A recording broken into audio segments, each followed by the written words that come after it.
But first, let's take you straight to the fallout tonight from the home in Yellow Springs that kept the neighborhood on lockdown for at least 3 hours, anxious hours overnight, waiting for an end to the police standoff.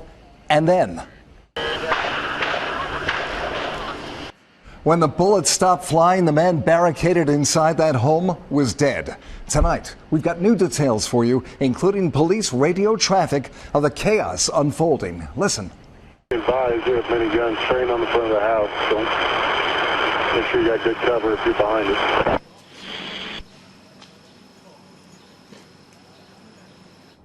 Now, some people who live in that normally quiet neighborhood are obviously still in shock tonight. Pretty hectic, so yeah, it was scary. The kids were freaking out. Shelby Costo just talked with police. Shelby, you've got new information, right, about how this all went down?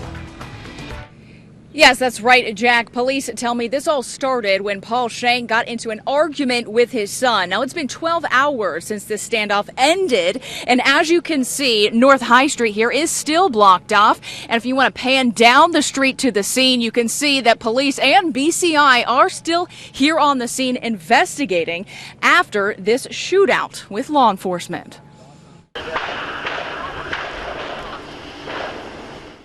Dozens of rounds of gunshots woke up families early this morning on North High Street. It was pretty hectic, so yeah, it was scary. The kids were freaking out. Police were called to the home on a disturbance after 42-year-old Paul Schenck got into a fight with his teenage son. When police arrived, officers tell us Schenck fired several rounds at officers.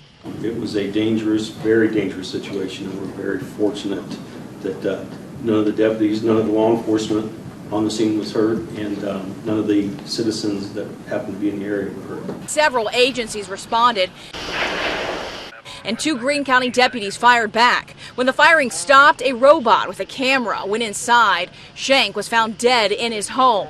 Officers are still investigating whether Schenck died from a self-inflicted gunshot wound or from officers. I'm sorry that he lost his life. I'm sorry that things had to elevate as far as they elevated. Neighbors tell me Schenck is a military vet and possibly suffered from post-traumatic stress disorder. Police tell us they were called to Schenck's address in 2009 and several weapons were taken from the home but given back to Schenck a year later. His neighbors are saddened his life had to end this way. When they have problems like this, it's always shocking. I'm sorry that that it had to get down to this. Now, Paul Schenck's body will be taken to the Miami Valley Regional Crime Lab. An autopsy is scheduled for tomorrow, and investigators tell me it could be several days whether they know that if it was a self-inflicted gunshot wound or a gunshot wound from officers that killed Schenck. Reporting live in Yellow Springs, I'm Shelby Costo for ABC 22 News.